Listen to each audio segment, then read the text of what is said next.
और आइए सीधा रुख करते हैं अयोध्या का, जहां हम पहुंचे हैं मुख्यमंत्री योगी आदित्यनाथ। इन परियोजनाओं के लिए भी बीकापुर विधानसभा के आप सभी मतदाता बहन और भाइयों को, यहां की जनता जनार्दन को हृदय से बधाई देता हूं। यहां के विधायक को धन्यवाद देता हूं कि उन्होंने रुचि लेकर के इन कार्यों को आगे बढ़ाया है। एक सक्रिय जनप्रतिनिधि जब विकास के बारे में रुचि लेता है तो परिणाम कैसे आते हैं, आज ये अयोध्या जनपद में देखने को मिल रहा है। बीकापुर में, रुदौली में, मिल्कीपुर में, गोसाईगंज में, अयोध्या में ये सब दिखाई देता है। मुझे 19 जून को रुदौली में आने का अवसर प्राप्त हुआ था। विकास की योजनाएं आज तेजी के साथ आगे बढ़ रही हैं। जो पहले असंभव था, आज इन जनप्रतिनिधियों के कारण वह संभव हो गया है। बहनों और भाइयों, आप तो जानते ही हैं, एक लंबे समय तक हमारी अयोध्या उपेक्षित रही। न सड़क, न बिजली, न पानी, यानी बगल में मां सरयू बह रही है, लेकिन तब भी अयोध्या उससे वंचित रहती थी। मां सरयू की पवित्र धारा अयोध्या को भी सिंचित करती है, लेकिन अयोध्या आने वाला श्रद्धालु देखता रहता था, वह मां सरयू का आशीर्वाद लेने में विफल हो जाता था। कोई व्यवस्था नहीं थी, गंदगी पहचान बन चुकी थी। और तो और जो ये लोग आस्था की बात करते हैं, याद करो ना, इन्होंने तो हमारी पवित्र हनुमानगढ़ी में इन्होंने तो वहां नमाज भी पढ़वाने का काम किया था। आप सोचो, कल्पना करिए, क्या कोई जामा मस्जिद में कभी हनुमान चालीसा का पाठ कर पाएगा? क्या सरकारें करवा पाएंगी? क्या समाजवादी पार्टी और कांग्रेस करवा पाएगी? अगर नहीं करा पाएगी तो ये पाप क्यों करवाया गया था? अयोध्या में हनुमानगढ़ी की सीढ़ियों पर नमाज पढ़वाने का पाप क्यों करवाया गया था? कौन करवा रहा था ये? बहनों और भाइयों, आज अयोध्या आप देखते होंगे, हमारी अयोध्या तीनों लोकों से न्यारी है। अब अयोध्या वैभवशाली है। वहां की गलियां अब चमक रही है, लाइट रहती है, और देश की चुनिंदा उन सिटी में से एक जो सोलर सिटी हो, प्रधानमंत्री मोदी जी का विजन। मोदी जी ने कहा कि सूर्य वंश की राजधानी है, तो सूर्य वंश की राजधानी भगवान सूर्य की रोशनी से ही रात्रि में भी जगमगाहट होनी चाहिए, और अयोध्या सोलर सिटी बन गई है। आप सोचो, नए घाट से लेकर के गुप्तार घाट तक घाटों की एक श्रृंखला, और गुप्तार घाट जो कभी उपेक्षित था, आज देखो ना, परिवार के साथ कभी घूमने के लिए जाइए, कितना सुंदर हो गया है, कितना सुंदर हो गया है।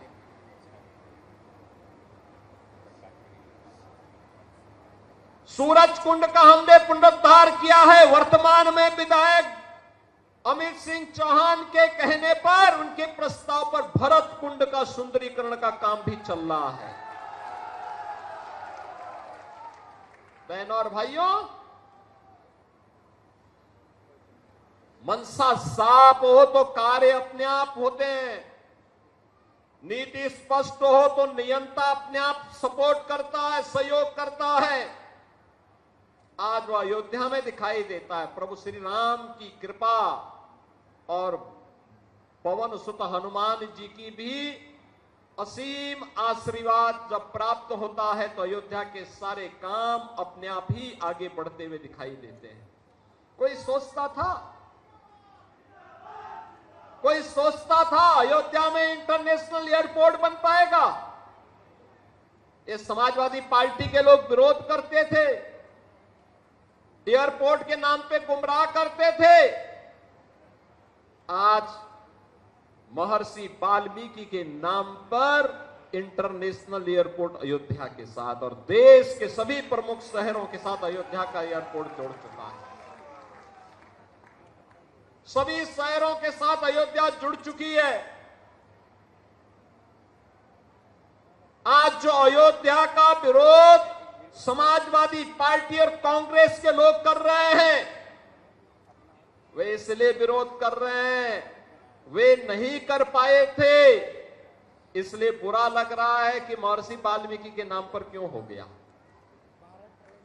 उनको यही बुरा लग रहा है। अयोध्या में रेन बसेरा निषाद राज के नाम पर हो गए, निषाद राज गुहा के नाम पर। उनको यही बुरा लगता है कि निषाद राज के नाम पे वे नहीं कर पाए। अरे हमने तो निषाद राज के नाम पर रेन बसेरा यहां किए ही है। हमने श्रृंगवेरपुर में भगवान राम और निषाद राज के आपसी मिलन की भव्य प्रतिमा और स्मारक बना करके रखा हुआ है।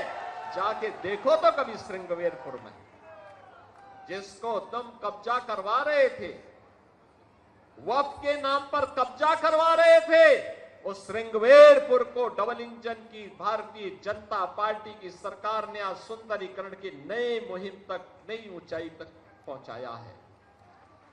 बहनों और भाइयों, सबरी माता के नाम पर भोजनालय अयोध्या में,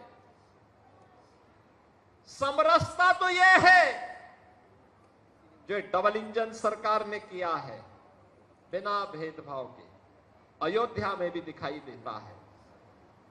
राम जी की पेड़ी, वहीं पर सरयू जी का जल सड़ता रहता था, कभी साफ नहीं होता था। आज एक ओर से धारा आती है, दूसरी तरफ से निकल जाती है। ठीक वैसे ही जैसे हरिद्वार में हरि जी की पेड़ी है, ऐसे अयोध्या में राम जी की पेड़ी भी दिखाई देती है। ये डबल इंजन सरकार ने किया है। सरयू मैया की आरती रोज होती है, हजारों लोग उसमें भाग लेते हैं। अब यही अंतर है, आज समाजवादी पार्टी और कांग्रेस के लोगों ने मंदिर निर्माण में बाधा खड़ी की, राम के नाम पर प्रश्न खड़ा करने का प्रयास किया, राम भक्तों पर गोलियां चलाई, अयोध्या के नाम पे पहचान का संकट खड़ा किया। ये डबल इंजन की सरकार आई, भगवान राम का भव्य मंदिर का निर्माण हो गया, कोई रोक नहीं पाया। आज आस्था आती है, लाखों लोग अयोध्या आते हैं, अभिभूत होकर के जाते हैं। इन्होंने हनुमानगढ़ी की सीढ़ियों पे नमाज पढ़ाने का पाप किया था और हम लोगों ने अयोध्या को स्वच्छ और सुंदर बना करके सनातन धर्म की एक सांस्कृतिक राजधानी के रूप में फिर से उसकी स्थापना के साथ जोड़ा ही है। जोड़ने के साथ आज अयोध्या को सरयू जी की आरती और राम जी की पेड़ी भी मिली है और नए घाट से लेकर के गुप्तार घाट तक घाटों की एक लंबी श्रृंखला भी अयोध्या धाम को देकर के अयोध्या को एक नई पहचान दिलाई है। बहनों और भाइयों, आज अयोध्या में भक्ति पथ हो, राम पथ हो, जन्मभूमि पथ हो, ये सभी अयोध्या की पहचान बन रहे हैं। जो सिंगल लेन था, आज वो 4 लेन और 6 लेन की सड़कें हैं। चारों ओर से एयर कनेक्टिविटी, रेलवे की कनेक्टिविटी, रोड की कनेक्टिविटी आज अयोध्या को नई पहचान दिला रहा है। स्वाभाविक रूप से अयोध्या को पहचान मिलेगी तो बीकापुर को भी, रुधौली को भी, मिल्कीपुर को भी, गोसाईगंज को भी उसका लाभ प्राप्त होगा। सबको लाभ प्राप्त हो रहा है और वही कहने के लिए आज मैं आपके पास आया हूं, आपसे कहने के लिए कि बहनों और भाइयों, अयोध्या अब बदल चुकी है। प्रभु राम की कृपा है, उनकी मर्यादा है। उस मर्यादा के दायरे में रह करके ये सभी कार्यक्रम जिस मजबूती के साथ डबल इंजन सरकार ने बिना रुके, बिना झुके, बिना थके, बिना डिगे अनवरत कार्य किया,